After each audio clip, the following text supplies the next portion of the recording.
ao nosso programa As em Pauta. Um espaço para entrevistas, debates, análises, divulgação do conhecimento e informação dos mais diversos temas relacionados à Ásia. O As em Pauta é resultado de uma parceria entre o Centro de Estudos Asiáticos da Universidade Federal Fluminense e a revista Intertelas. Estamos transmitindo ao vivo pelas páginas do CEA no Facebook e da revista Intertelas. O Centro de Estudos Asiáticos é um grupo interdisciplinar de estudos e pesquisas sobre a Ásia fundado em 2018. O CEA, como é conhecido, é um grupo de estudantes, pesquisadores, curiosos, pessoas interessadas em conhecer os mais variados temas da Ásia, a partir das mais diversas correntes teóricas e metodológicas. A revista Intertelas é uma publicação eletrônica que visa analisar as relações internacionais através do audiovisual e também o impacto da cultura e da mídia no cenário internacional. Roda a vinheta, Clarissa.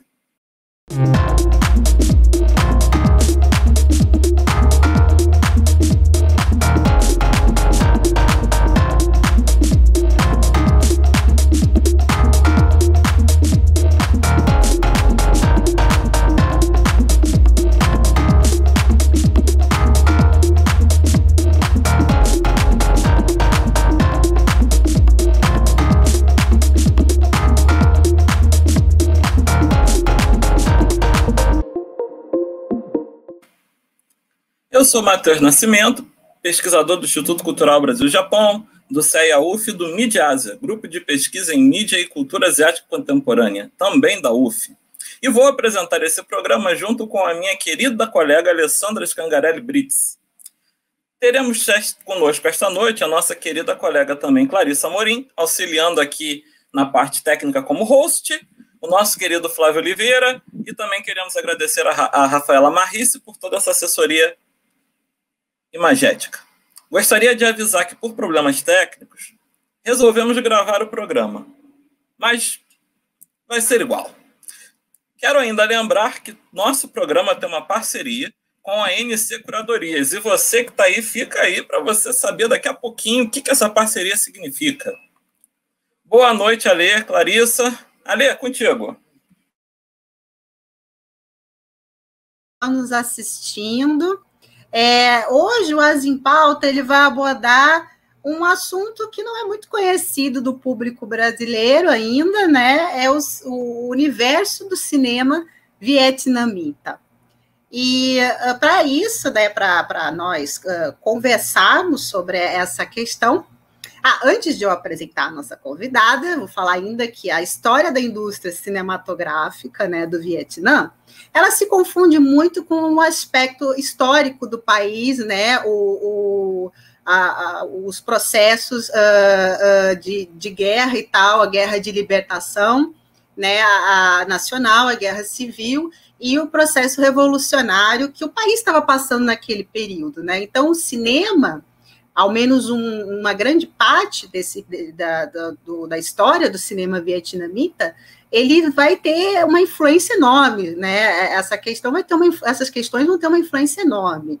E quem vai falar sobre isso, para nós, vai ser a Clarissa Mello, que está aqui conosco, tá? Ela é mestre e doutoranda em Letras, Linguagens e Representações pela Universidade Estadual de Santa Cruz. Clarissa também é pesquisadora de cinema brasileiro e da produção audiovisual de países em desenvolvimento. Seja bem-vinda, Clarissa. Fale um pouquinho, seja bem-vinda.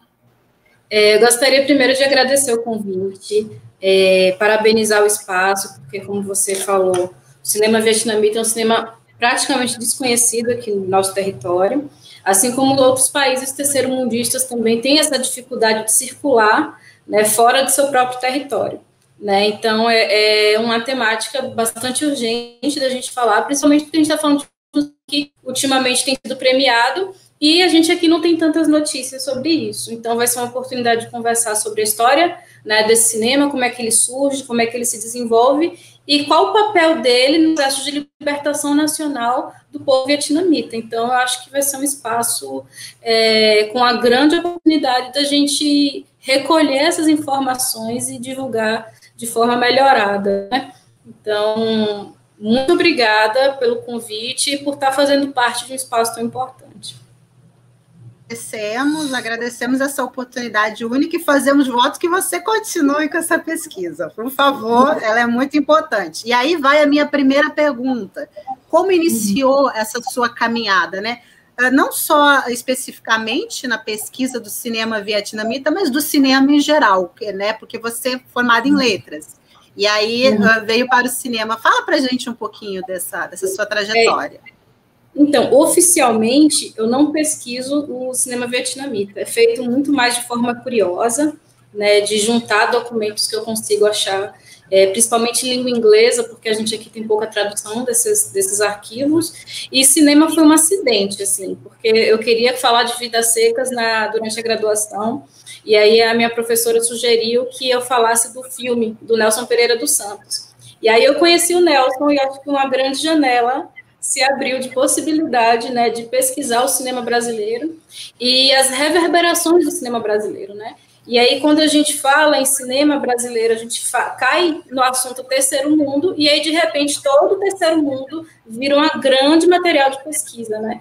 Vira uma grande possibilidade de se aprofundar nesse universo.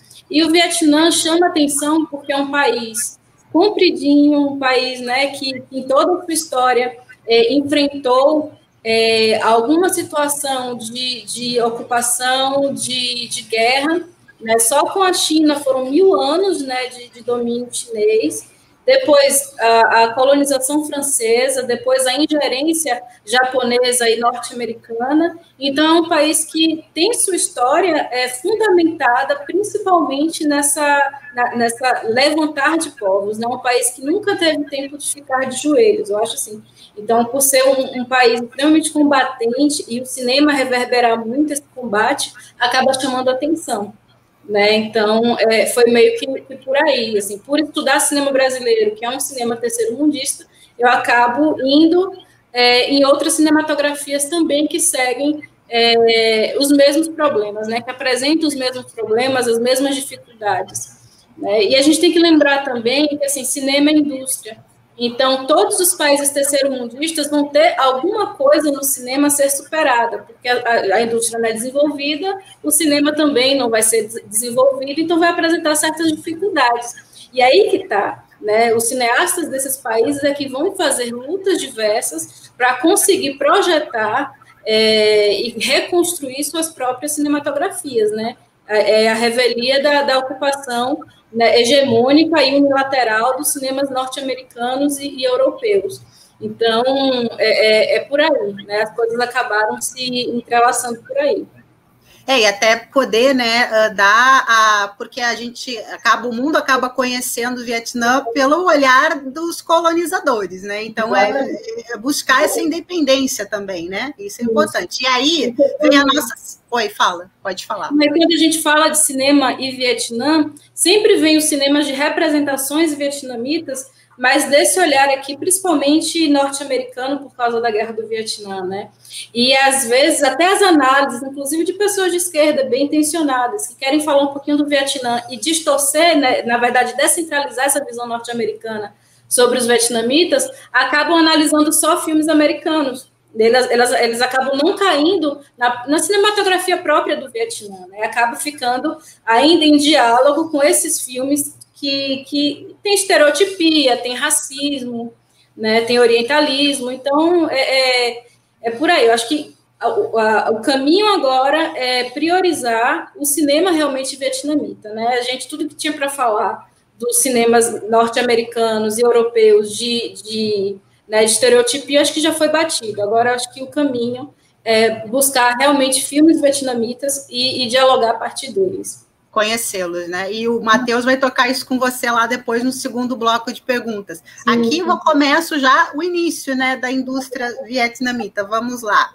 Como a gente mencionou, é um assunto pouco conhecido no Brasil, né? E é o seguinte, alguns estrangeiros, né, pesquisadores de outros países, afirmam que a história da cinematografia vietnamita divide-se entre período das guerras, né, e o pós-guerra. É uma afirmação correta a gente dizer isso? Sim, a gente pode dizer que o cinema, na verdade, as artes em geral, no Vietnã, eles vão acompanhar de alguma forma a história do Vietnã. E isso acontece em praticamente todas as literaturas, todas as cinematografias, todos os movimentos artísticos possíveis, né?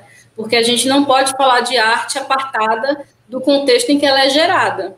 Né? A gente também não vai analisar a arte a partir da história, né? Não é isso. Mas, assim, ela acaba sendo influenciada de alguma forma a partir do contexto histórico que ela está direcionada ali. Então, sim, todos os filmes vietnamitas de todos os períodos, seja lá na década de 20, seja na década de 40 e 55, seja mais contemporâneo, vai refletir um pouco, né, a sociedade vietnamita de então e os conflitos, né? Agora, o que vai diferenciar são os discursos produzidos, né? As cinematografias franco-vietnamitas, né, com viés um pouco mais francês, vai dialogar de uma forma.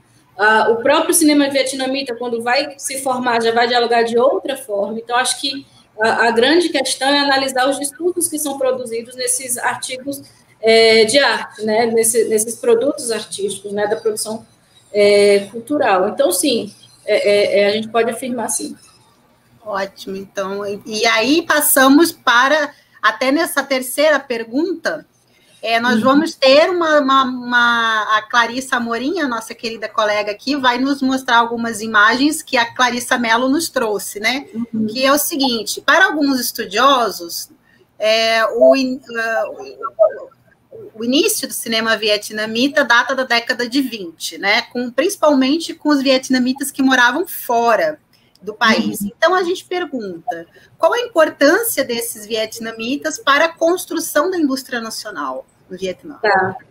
Então, eu discordo da afirmação de que o cinema vietnamita nasce na década de 20. Não. O que acontecia na década de 20 eram produções francesas, né, com produtoras francesas em território vietnamita. Né? E essas produções, a maior parte dessas produções eram produções racistas, com um pesado conteúdo orientalista, e que queria, de alguma forma, inculcar na população do Vietnã, ao mesmo tempo que propagandeava para o resto do mundo, que o povo vietnamita é porco, é feio, é inferior, é magérrimo, é rural, é tudo que, sabe? Então, assim, esse cinema da década de 20, principalmente feito por essas empresas e produtoras francesas, tinham esse viés, né? Eram duas produtoras francesas. A gente tem o filme Cinema da Indochina, que é desse cartaz, né? Esse filme é um filme dessa produtora, e a gente tem a Sociedade do Cine Teatro de Indochina. Eram as duas produtoras francesas que trabalhavam no território vietnamita na década de 20, né, e tinham produções. É importante lembrar também que, nessa época, 95% da população do Vietnã era rural mesmo, né, e assim, não consumia cinema. Então, esses filmes eram projetados principalmente nas cidades, né, e para a juventude. E aí, imagine você ser jovem, estar no seu país e ver filmes em que as pessoas do seu país são representadas da pior forma possível. Então, o projeto era exatamente esse, era introjetar nessa juventude, né, que o estilo de vida deles era um estilo inferior às sociedades ocidentais. Então, além de projetar essas produções dessas produtoras, né, francesas em território vietnamita, eles também projetavam filmes norte-americanos e filmes europeus. Então, eles faziam um contraste. Né? Olha, você é feio, e olha como a gente cá é melhor, é superior. Então, criava esse conflito, né, esse conflito ideológico. Lembrando que o que acontece? A gente está falando de uma época que era a ascensão hollywoodiana, então a gente tinha muito musical, a gente tinha muito filme com pompas, com glitter, sabe? Aqueles filmes maravilhosos. Então, quando o jovem vietnamita via o filme sobre si mesmo, era feio. Mas quando chegava nos filmes, né, dessas procedências, falava, nossa, que lindo. Né? Então, era uma forma muito, né, bem arquitetada de inculcar ali na juventude todas essas estereotipias, ao mesmo tempo que apresentam uma sociedade ideal que é distante da sociedade do Vietnã da época, né? Então, durante o período, o que aconteceu foi isso, né? Porém, existiram já nessa época cineastas vietnamitas que se interessaram por cinema, né, e queriam, de alguma forma, vencer essa situação de subdesenvolvimento. Naquele período não tinha indústria cinematográfica no Vietnã, não tinha salas de projeção, não tinha praticamente salas de cinema, né? Então, eles queriam produzir filmes. E aí que vem a importância do parceiro soviético, que esses... deixa eu só dar uma dica, nossas próximas fotos, né? Isso, que vem já a parceria soviética. Tá aí, ó, o pessoal conferir. Siga, por favor. Essa é o Roman Karmin, né, um cineasta soviético que filmou algumas coisas do Vietnã, e aí nasce o embrião, né, a gente pode colocar assim, um embriãozinho do cinema vietnamita durante esse período. Né? Então, os jovens que se interessavam por cinema, as pessoas que queriam estudar cinema, acabavam indo para a União Soviética e lá formavam parcerias. Né? Mas ainda não é a origem do cinema vietnamita, porque, assim, como cinema é indústria, a gente só pode decretar que um cinema nasce num lugar quando a indústria do cinema e uma produtora e todos os recursos passam a ser desse país. E aí, esses cineastas, por mais que eles quisessem revolucionar essas produções que aconteciam lá, eles não faziam no próprio país, faziam fora, né? E aí, de fato, só surge o cinema no Vietnã em 45 para 50, depois da Segunda Guerra, e quando Ho Chi Minh estabelece 3 princípios para o cinema, que é a luta contra o analfabetismo, a luta contra a fome e a luta contra as agressões francesas. É aí que o cinema nasce, porque o Ho Chi Minh entende que, já que o cinema é um aparelho ideológico que está trabalhando contra o próprio povo, então o próprio povo tem que se apropriar desse aparelho ideológico, dessa forma de conversar com as pessoas e fazer as disputas de representações. Então, a partir de 45 é quando a indústria cinematográfica realmente nasce, com apoio estatal, com apoio soviético, também tem apoio, né, de outros países, mas não de tanta expressão. E aí, pela primeira vez, o Vietnã tem uma produtora 100% vietnamita, mas ainda com produtos, né, com recursos de fora. Só lá para a década de 60 que ela vai conseguir realmente se estabelecer. Mas o surgimento é na década de 50. E uma coisa interessante, já que não tinha recursos e as coisas eram bastante escassez, a criatividade, não só para filmar, mas para fazer a montagem do filme, porque quem pesquisa cinema sabe que a tônica do cinema, o cinema não existe sem montagem, né?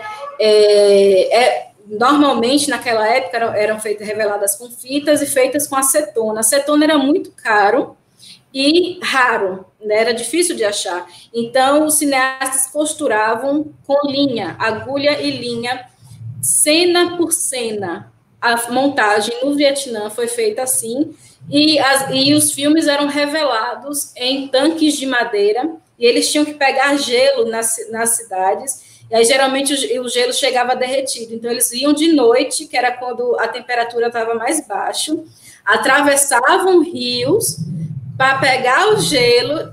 Olha a luta para poder você fazer um filme. Trazia o gelo, botava no tanque, revelava as fitas e costurava com agulha e linha, a maior parte delas, porque a acetona era caro. Então, isso já lá para o 45 e com apoio estatal, né? Então, essa situação só melhora um pouquinho lá para os 60 mesmo, quando a gente começa a melhorar o aporte, né, tecnológico do cinema. E até se confunde muito, né, com a história mesmo do Vietnã. Na própria resistência da guerra, teve muito dessas questões, né, do povo todo achar alternativas, né, das mais diversas, para enfrentar os problemas e, inclusive, as invasões e a ocupação. Aí você já tocou nessa questão, depois até eu queria, mas está fora do nosso, depois a gente, de repente, retoma. Qual é a importância das instituições, então, né, governamentais e até privadas do Vietnã, nesse período que começa a nascer a indústria nacional? Né? Então, o Estado para o cinema foi tudo, porque assim, alguns críticos gostam de dizer que nessa época todo material cinematográfico foi material de propaganda. Né? Mas não é. Eu acho que você diminuir esse material para material de propaganda, a gente acaba caindo num discurso ideológico que não gosta de ideologia, mas é ideológico, né? Aquela coisa, se estou defendendo um lado ideológico, estou defendendo um lado político, então ideológico não presta. E a gente tem que fugir disso, né? Correr disso. Então, assim, foi o Estado que fundamentalmente fundou um cinema vietnamita. Isso fica muito claro porque depois do Acordo de Genebra, que o Vietnã é dividido em dois, é justamente a parte socialista que produz filme. A parte que ficou com domínio estrangeiro não produziu quase nada, na verdade, nada. Enquanto a parte norte, durante todo o tempo, produziu cerca de 250 filmes. Então, aí você vê como é importante, né, a presença do Estado, né, no incentivo de produzir. E o Ho Chi Minh usou o cinema para lutar contra o analfabetismo, ele usou o cinema para lutar contra as agressões, né, externas, ele usou o cinema para educar as pessoas, para conversar com as massas, ele entendeu que o cinema tinha esse poder. Né, e o incentivo dele era não só a produção, mas a distribuição. Esses filmes viajavam de trem, né, cortavam o território, saía projetando de graça. Então, assim, as pessoas gostavam de correr e simplesmente assistir.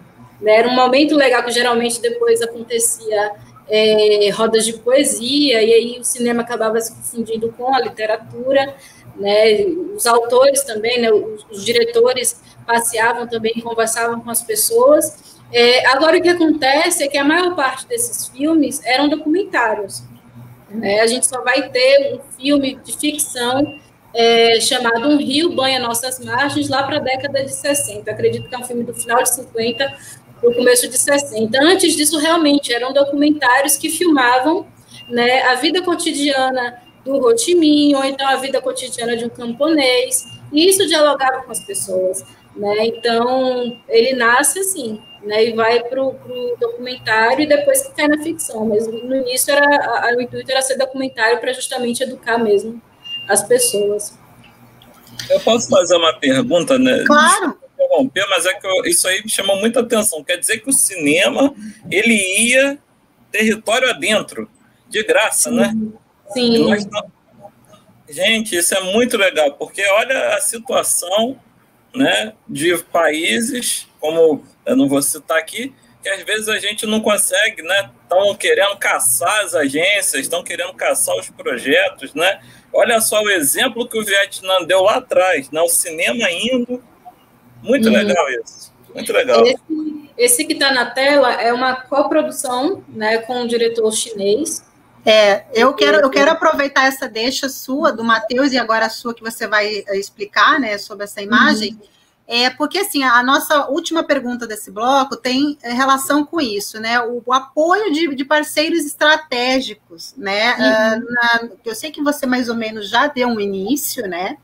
Mas quais seriam os países que efetivamente contribuíram para o desenvolvimento da indústria vietnamita nacional, né, e tal? E também, assim, eu percebo, não sei se eu já estou incluindo uma outra pergunta aqui, vamos dizer assim, uma aproximação, porque a escola soviética, ao menos naquele período revolucionário, tinha esses objetivos também, né? De promover o desenvolvimento, de promover a reflexão social, de levantar esses debates todos sobre imperialismo, sobre colonialismo e sobre alfabetização das massas e assim por diante. Quais foram os principais países que contribuíram, né? Então, e essa parceria como se deu exatamente? Você ia começando já explicando, né?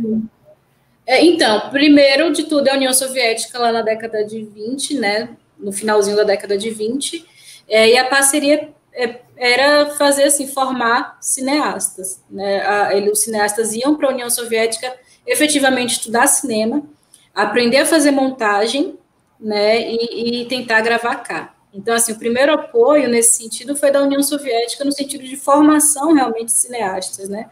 De pessoas que se interessavam por cinema e eram enviadas para lá, né? E lá estudavam. E a coprodução chinesa também. A China, assim, eu não tenho notícias da China formando cineastas, né? Nessa atuação como era na soviética. Mas a China teve interesse também de fazer coproduções, né? E esse que eu trouxe, esse filme aí, foi o que teve mais projeção cá no Ocidente. Ele foi o mais conhecido. Põe ele para nós de novo. O Combatente. É importante, gente, lembrar que, assim, eu estou colocando a imagem, mas eu não tenho notícia do filme. Né? Esses filmes, eu estava até conversando com a Alessandra, muito provavelmente se perderam, né? Porque como foram feitos, né, de forma artesanal, esse de coprodução chinesa talvez exista, mas os outros vietnamitas, né, que mostravam o cotidiano do Ho Chi Minh, eu realmente não sei, porque eram feitos dessa forma artesanal, né? E eu não sei se foram trazidas, né, digitalizadas. Então, assim, eu realmente não tenho notícia, a gente procura e também não acha muita coisa, né? Então, infelizmente, eu acredito que é um material que se perdeu no tempo, né?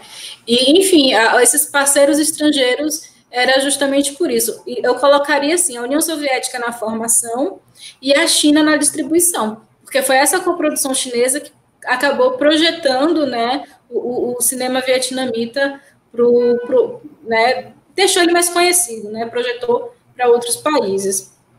Isso ali por volta depois da década de 40, talvez? Isso por aí já é bem para lá. Olha só, então...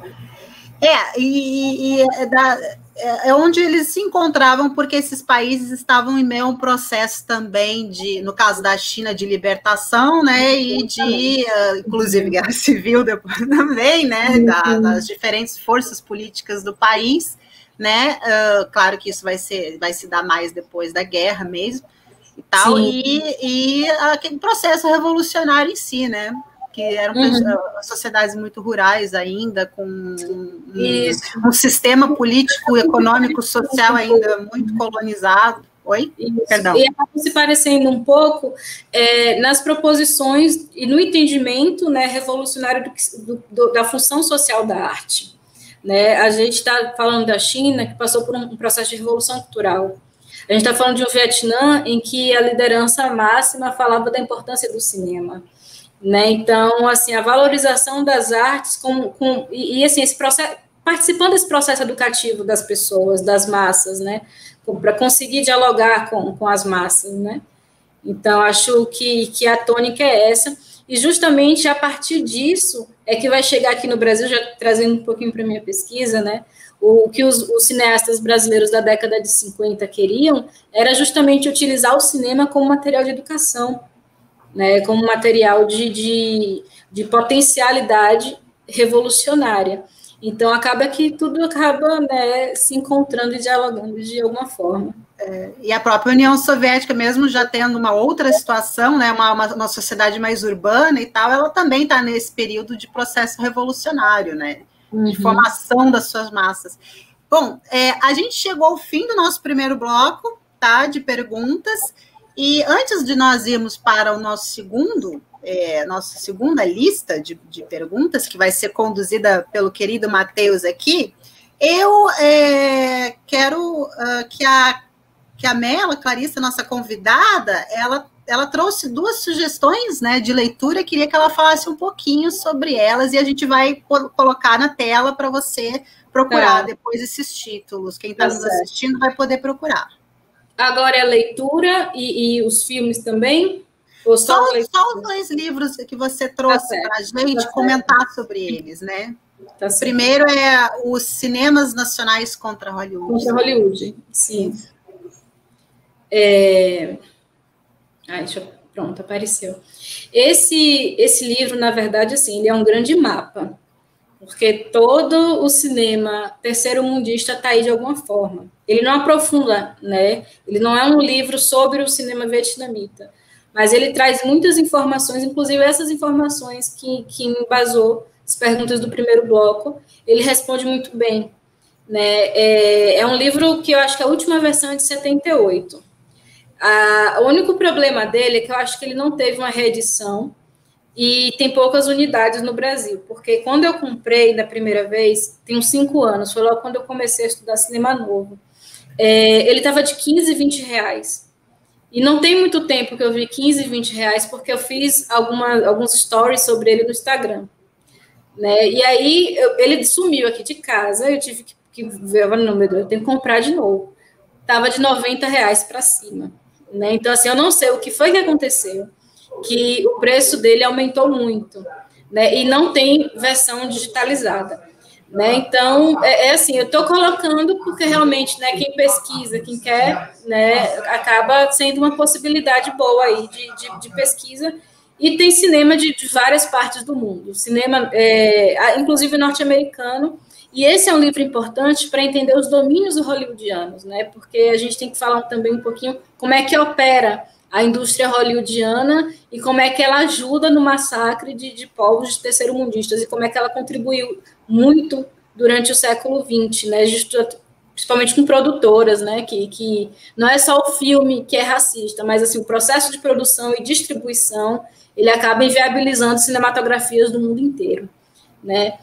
É um livro também que chama um pouquinho a atenção, eu acho, né, e aí, desculpa se eu vou chatear algumas pessoas, de pessoas que realmente não gostam quando a gente traz formas alternativas de cinema e acabam achando que a gente é cult. Não, gente, conhecer cinemas terceiro-mundistas não é coisa de cult, porque quando a gente fala assim, estou estudando cinema vietnamita, ninguém conhece, é cult, né? Geralmente rola muito esse papo.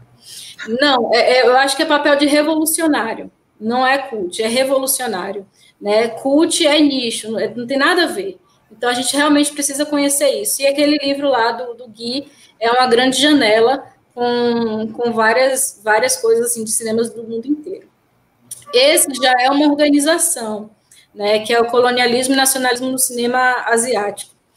Ele não foca só no Vietnã, ele traz, né, outras informações, inclusive do Sudeste Asiático, né, de outros países do Sudeste Asiático, e acaba trazendo algumas informações também, só que não tem tradução para o português, né? Mas ele tem PDF, você consegue achar com mais facilidade, né? Para quem conseguir ler em inglês, ele já está em PDF disponível.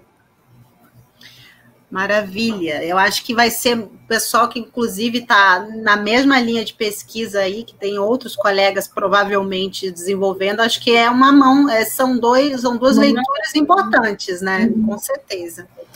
Então agora, antes de nós passarmos para o segundo bloco, o Matheus tem um convite para fazer para quem está nos assistindo.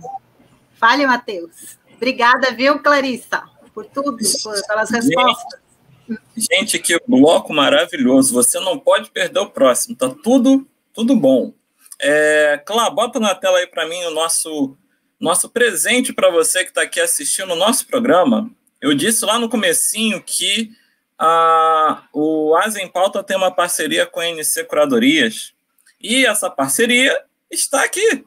Um cupom de 20% de desconto para uma das atividades da NC Curadorias. Matheus, o que é NC Curadorias? É uma plataforma online de aulas, cursos, palestras, oficinas, todas preocupadas em te dar ferramentas teóricas, práticas, para descolonizar o pensamento. Vamos pensar agora numa outra chave, procurando outros objetos, como o caso da própria Clarissa que está aqui com a gente, procurando o Vietnã.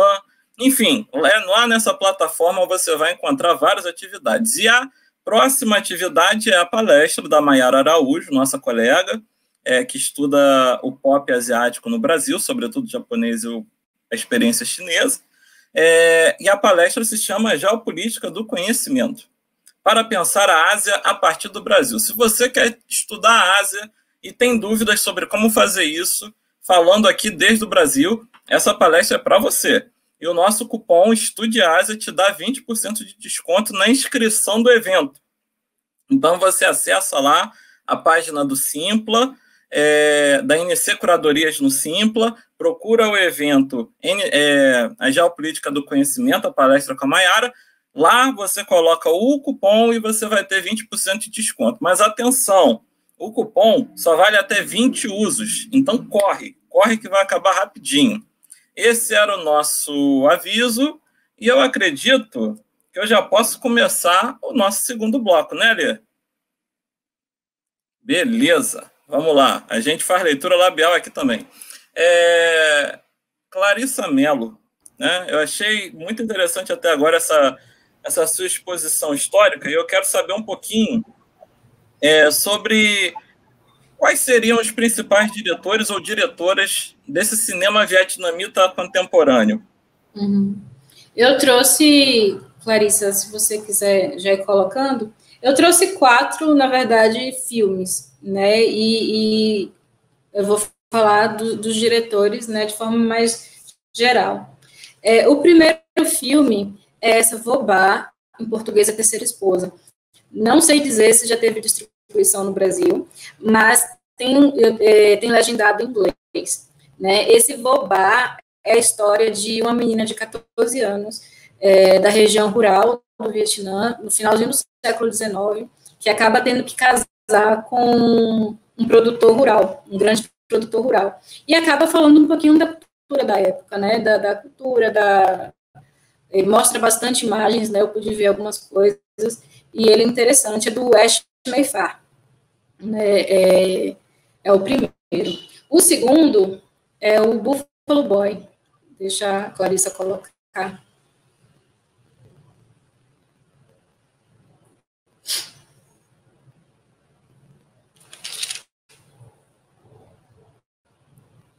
Não tem problema, a gente dá uma pausa técnica para dizer o seguinte, ó. Ela já falou de um filme, daqui a pouquinho a gente vai falar do segundo, que é o Buffalo Boy. Ela vai apresentar aqui. E, quer dizer, esse filme não tem distribuição ainda, mas você acha que as pessoas conseguem assistir? Mas eu acho que dá para assistir, assim, quem, né, tem facilidade de entender inglês, eu acho que consegue com legendas, né? Eu acho que consegue baixar com mais facilidade. Não sei se vai estar legendado em português. Aí fica a questão, né? Se alguém quiser, se tiver interesse em legendar esses filmes, seria uma boa, né? Para a gente acessar. Eu não sei como ficaria a questão dos direitos autorais, eu realmente, né? Mas seria aí uma possibilidade, essas legendas em português. Fica aí um convite, né, para as pessoas que trabalham com isso, né, entrarem em contato, porque, de certa forma, precisa dessa assessoria técnica também. Clarissa está aqui, Clarissa está tentando colocar a imagem do próximo filme, e mais uma vez eu digo, se você conhecer algum projeto de produção, distribuição, procura a Clarissa Mello, ela vai ter o maior prazer de recomendar para você filmes que você possa distribuir aqui na realidade brasileira para nós. E é o que a gente estava conversando, assim, o cinema vietnamita nos últimos tempos ganhou muito prêmio, né? Ganhou muita projeção, só que não chega aqui. Não chega aqui porque desde a década de 20 até os dias de hoje, o problema de Hollywood continua o mesmo, assim, né? Então, assim, as salas, elas estão superlotadas com filmes hollywoodianos, estão superlotadas com os filmes, assim, que falam as mesmas coisas há mais de 100 anos, a mesma história, né? Os super-heróis, aí recicla, aí agora Batman e Superman, agora os dois estão brigando, aí hoje vai lançar, que sabe? E assim, a gente tem consumido essas coisas ao longo do tempo, porque as nossas salas estão ocupadas com isso, né? Então, imagine, trazendo aqui para o caso brasileiro mais uma vez, assim, nem o cinema brasileiro, o cinema nacional tem tanto espaço como o cinema hollywoodiano no nosso próprio país, né? Então, assim, veja como isso afeta, né? O cinema vietnamita premiado, a gente não tem acesso aqui, né? Cinemas terceiro-mundistas para a gente ver ou vai piratear ou vai pedir, pelo amor de Deus, produtora, vamos traduzir isso aqui para fazer legenda, né? Então, ainda é muito sério, né, a questão da ocupação do cinema, das salas de cinema nacionais por filmes assim, né? Então, enfim, esse é o Buffalo Boy, é a história de um menino que acaba encontrando com uma série de nômades que são criadores de búfalo na década de 40. né? E acaba falando um pouquinho desse período do Vietnã, né? Vai mostrar um pouquinho desse período, né? Como foi esse período, a partir da visão de um jovem, né? O menino ele vai crescendo, né? E esse olhar, né? Então, ele acaba mesclando o olhar interno do menino que está crescendo e o olhar do Vietnã que está se transformando de alguma forma. Então, são duas coisas ali se transformando, o menino e o Vietnã, né? Esse eu acredito que já tenha distribuição aqui. Eu acredito que esse já tenha. O próximo é uma comédia que foi premiada com o melhor filme vietnamita num festival interno de cinema de lá. É o Tel Em. Conta a história de um assim, é comédia, né? O homem quer casar e de repente aparece o irmão mais novo dele, né? E aí é mais comédia mesmo, né? Aqueles filmes mais tranquilos. E mostra um Vietnã um pouco mais contemporâneo, né? Que a gente não tem tanta notícia, né? Que eu acredito que é ainda muito pelo que o Edward Said fala, né? A gente conhece o Oriente porque a gente inventou o Oriente, né? É uma invenção ocidental, né? E eu acho que essa visão, por mais que a gente já esteja em 2021, é muito assim. Eu acredito que depois da crise de coronavírus, a tendência é piorar, porque as pessoas, né, agora vão botar para fora todo o preconceito e racismo contra os povos orientais, sobretudo os asiáticos, né? Porque se fala muito, inclusive, em vírus chinês e tudo mais. Enfim, traz um Vietnã mais moderno, né? E por isso que eu escolhi ele, o que é interessante, porque o do Vietnã moderno a gente ainda acredita, né? Naquelas imagens de gente rural comendo cachorro e pobre, né? A gente não tem muitas outras notícias que vinculem, que veiculem, né? Com mais facilidade. Então, por isso que eu escolhi esse para indicar, né? Uma comédia um pouco mais contemporânea. Eu vou aproveitar essa deixa e vou fazer a minha próxima pergunta, né? Você está falando sobre as representações no cinema mundial. E aí eu pergunto, de uma certa forma, atualmente o Vietnã é apresentado muito através de Hollywood, né? Muito através do cinema hollywoodiano. A minha pergunta para você como é que isso afeta o desenvolvimento do próprio cinema vietnamita em seu território? Olha, eu acho que o desenvolvimento do cinema do Vietnã, ou seja, o cinema que é produzido por vietnamitas no território vietnamita, não afeta, né? Tanto é que eles estão produzindo pra caramba, estão recebendo prêmio, tanto é que eles fizeram revoluções históricas e estão, com certeza, melhor que nós aqui, né? Em muitos aspectos estão melhor que a gente aqui. Afeta, eu acredito, a distribuição, né? Afeta o conhecimento de outros lugares, né? É o que a gente está falando desde o começo, né? Aqui no Brasil a gente não tem tantas notícias de um cinema que tem sido premiado, né? E essa falta de interesse, com certeza, ela é sedimentada a partir desses processos raciais de descriminalização, né? Dos povos asiáticos como um todo. Então, se você tem, durante o século XX, produções europeias, né, que trataram o povo vietnamita como inferior, e se você tem, logo depois do conflito com os Estados Unidos, uma potencialização dessas produções, você vai chegar aqui agora com a imagem do povo vietnamita sedimentada a partir dessas representações, né? Então, mas assim, eu acho que eles fizeram o dever de casa. No campo da cultura, de forma interna, eu acredito que a Revolução Socialista conseguiu resolver, né, essas representações que circulavam. Mas, infelizmente, no campo, né, mundial, e principalmente aqui no terceiro mundo, que a gente é consumidor, né, de produtos da produção cultural imperialista, né, a gente acaba sendo afetado. Então, assim, produção do cinema deles, não, eles estão produzindo. A gente que não está conhecendo. Então, acho que nesse processo quem perde é a gente. Esse filme, KFC, ele é um filme de terror. Eu quis trazer um filme de terror porque eu quis passear pelos gêneros, né? Ele também é um pouco mais contemporâneo. E para quem gosta dessa temática mais gore, sabe? Aquele terror porcão, né? Esse tem canibalismo, inclusive, né?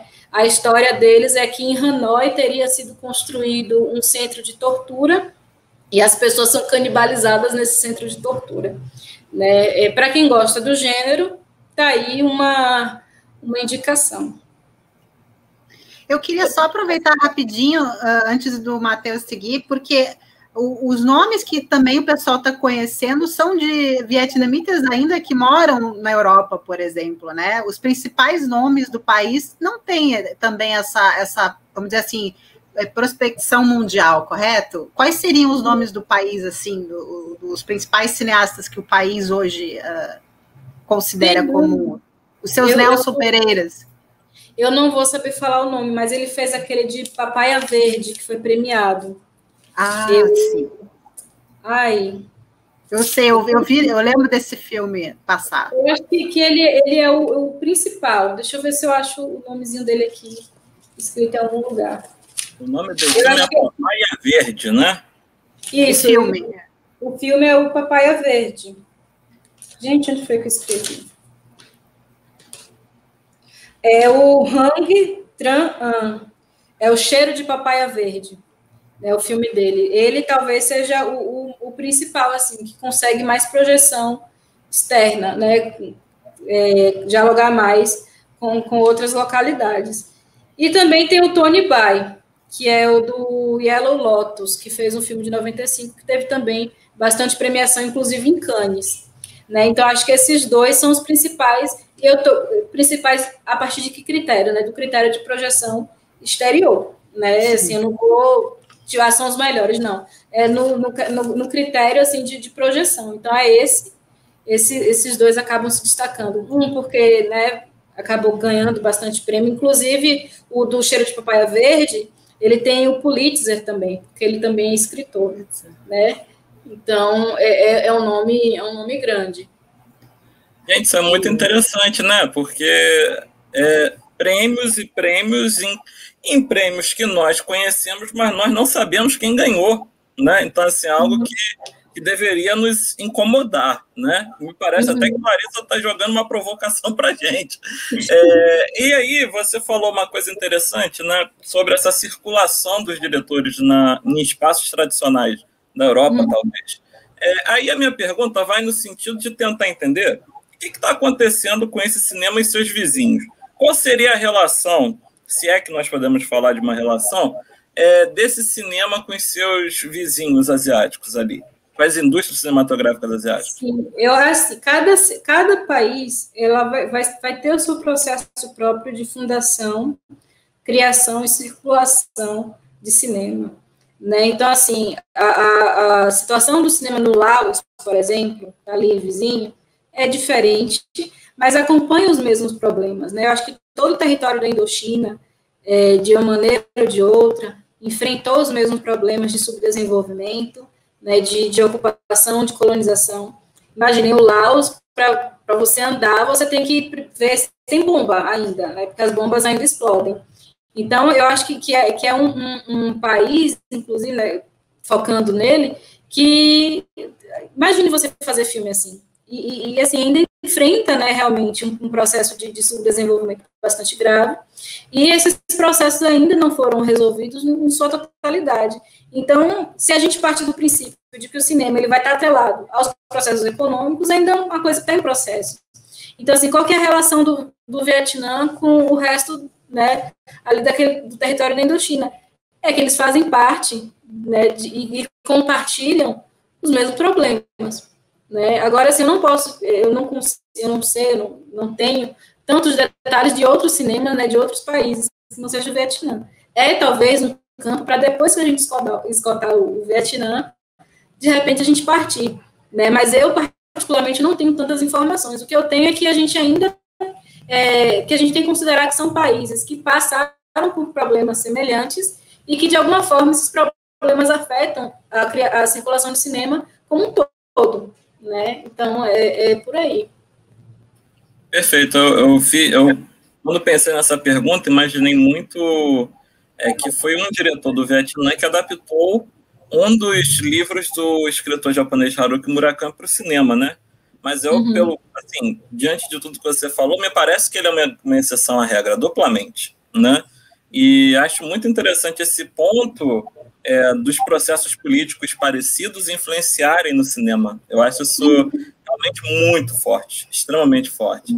Bom, e aí, pensando tudo isso, né, eu preciso fazer a última pergunta desse bloco, que é a seguinte: qual a importância dessas plataformas de streaming, né, mais atuais, né, Netflix e outras, para a expansão desse cinema do Vietnã no mundo? Assim, como é que você... Facilita muita coisa, porque o que acontece?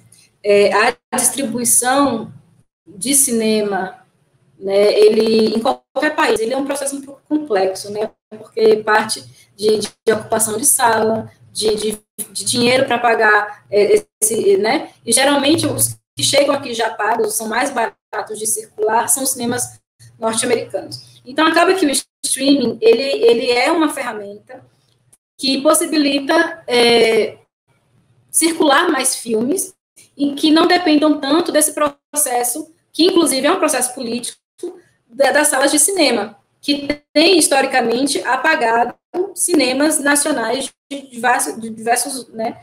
Cinemas nacionais são todos aqueles que não são hollywoodianos, né? Só para situar. Então, assim, as salas de cinema estão ocupadas por filmes do Império, né? Filmes imperialistas. É muito caro, até mesmo para o dono do cinema, comprar filmes que não façam parte disso, porque o cinema norte-americano, o filme norte-americano já chega aqui pago, né? O que ele vai pagar mais um pouquinho é imposto, mas todo o restante, né, já está pago praticamente. Então fica mais barato para o dono do cinema circular justamente os filmes imperialistas. Mas aí seria uma conversa um pouco mais comprida. Mas enfim, eu acho que o streaming, de certa forma, ele ajuda a distribuir melhor, né, a deixar a acessibilidade melhor. Só que aí a gente, ponto 2, na Netflix, quantos filmes vietnamitas tem? Né? Então, assim, se por um processo econômico, esses filmes acabam ficando de fora das salas de cinema, por um processo político, eles acabam ficando fora do streaming.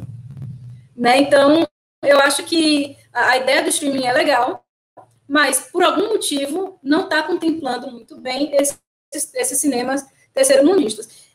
Ao contrário do Brasil, eu acho que o Brasil está bem contemplado numa Netflix, por exemplo. Tem bastante filme do Brasil na Netflix, né? Na Amazon também. Agora teve essa série, né, Cidades Invisíveis, que bombou lá fora também, o pessoal tá recebendo legal. Mas os filmes orientais, não tem tantos, né? E ainda mais filmes vietnamitas, na Netflix eu não tenho notícia. Deve ter, algum texto lá. Mas a procedência, né, se é todo vietnamita, se tem coprodução de outro país, eu não sei dizer. Né? Porque também a gente não... é vietnamita, fala do Vietnã, mas aí a gente cai na produção norte-americana, por exemplo, entendeu? Então, eu acho que, assim, só respondendo, né, para finalizar, a iniciativa do streaming é boa, mas por motivo político ela ainda boicota a presença de filmes vietnamitas, né?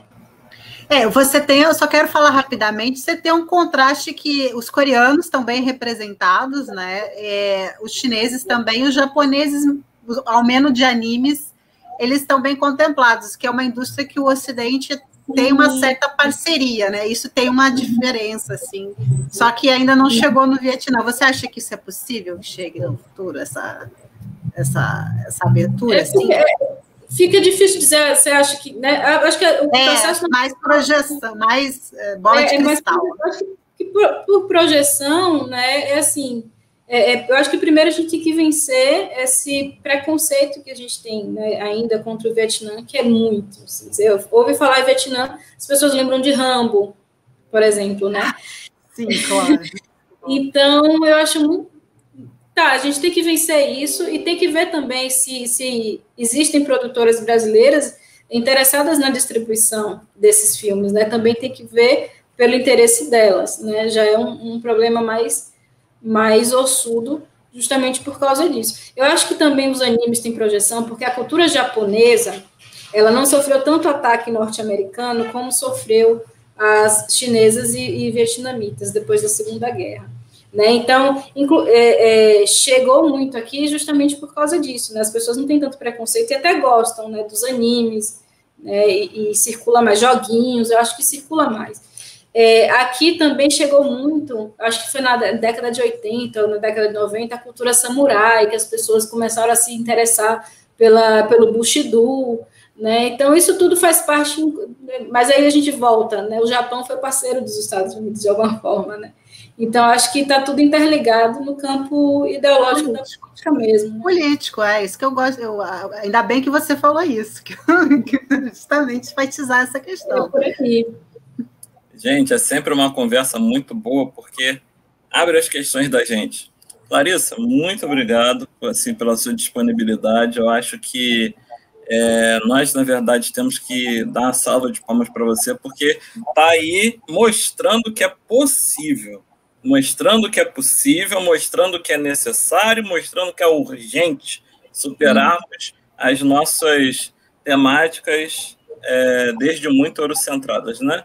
E eu gostaria, assim, de pedir para que você desse uma palavrinha aqui final, talvez provocando mais, como já provocou o programa todo, o nosso púlpito, certamente, né?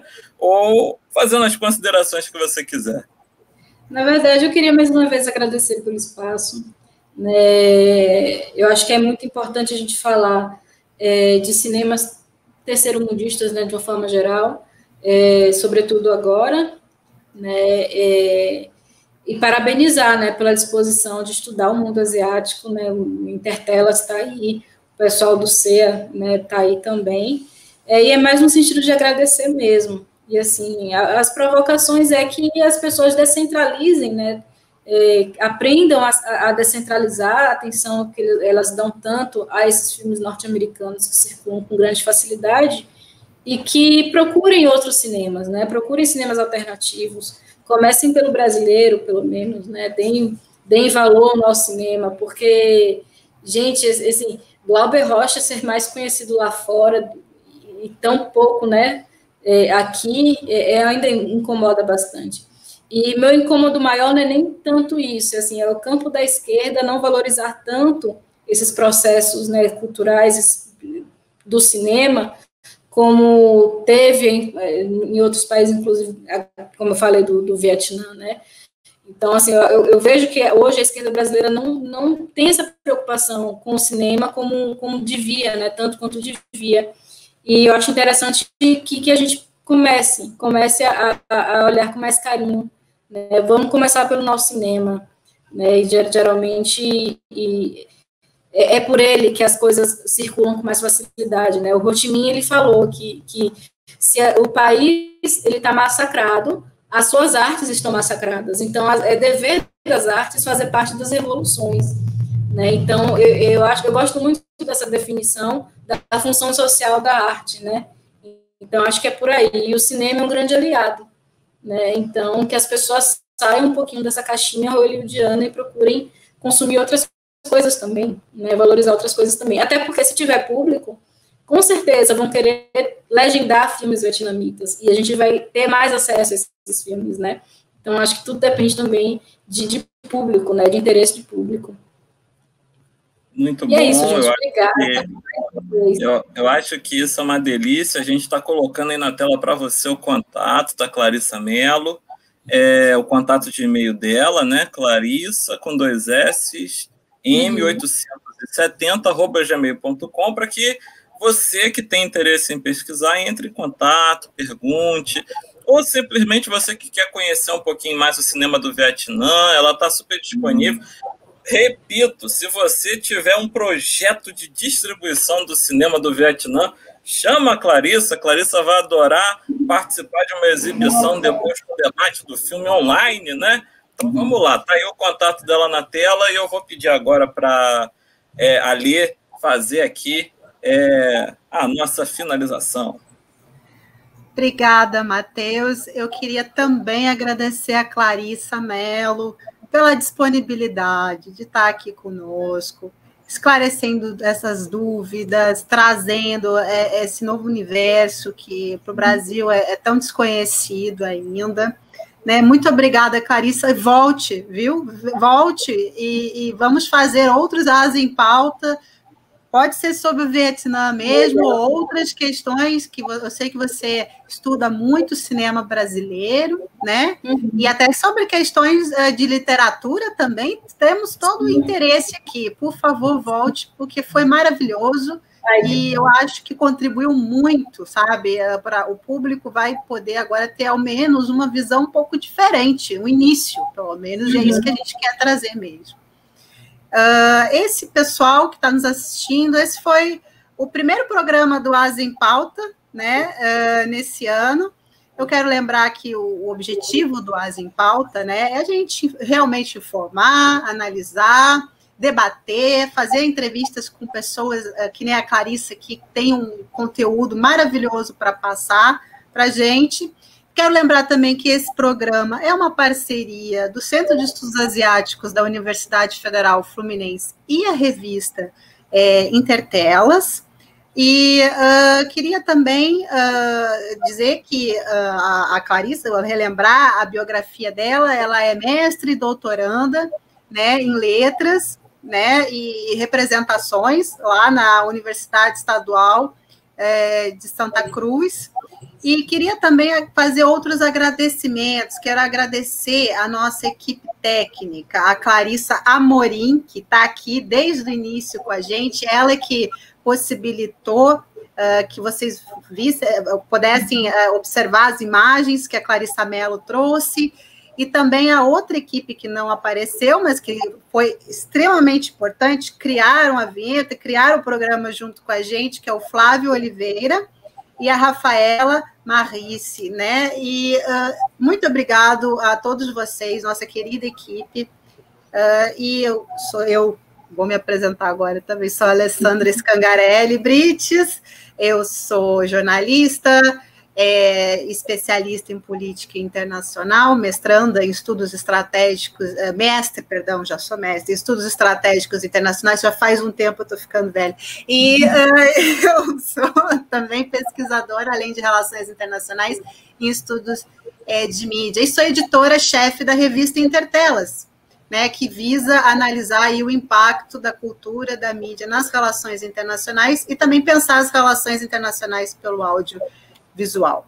Quero lembrar também ainda a nossa parceria com a ANC Curadorias, né, o cupom que o Matheus já falou, que pode ser utilizado, 20 dos nossos espectadores vão poder usar esse cupom e garantir um desconto em qualquer inscrição de curso que fizerem, né, principalmente nesse aí da geopolítica, de conhecimento, para pensar a Ásia a partir do Brasil, da nossa colega Maiara Araújo. Lembra ainda que nós, em razão dos problemas técnicos que tivemos, nós acabamos gravando, né? A gente informou que ia ser ao vivo, mas acabamos optando por gravar o programa, justamente porque a internet, não demos muita sorte, a internet estava bastante instável nessa sexta-feira de 19 de março de 2021, né? E também, se você tem alguma pergunta que queira esclarecer, além da Clarissa Mello, que já teve aí o contato dela para você, nós também temos o contato, manda sua pergunta, se for uma pergunta para o Matheus, para mim, para qualquer um de nós aqui da equipe, manda que a gente responde. Não sei se dá para passar, o contato@revistaintertelas.com. Lembrar também que nós estamos nas redes sociais, né? Aí o contato@revistaintertelas.com. Esse é o site da Revista Intertelas, www.revistaintertelas.com. Temos o Facebook e o Instagram também. Nos sigam e acompanhem as nossas postagens e também sigam, principalmente também, o Facebook do CEA, né? Que lá você vai ter, né, diversos eventos ocorrendo e a possibilidade também, você que é pesquisador, de encontrar colegas e ajuda necessária para desenvolver a sua pesquisa. O Ásia em Pauta fica por aqui. Obrigada a você que nos assistiu até esse momento. Tenha uma boa noite e bom final de semana. Até a próxima.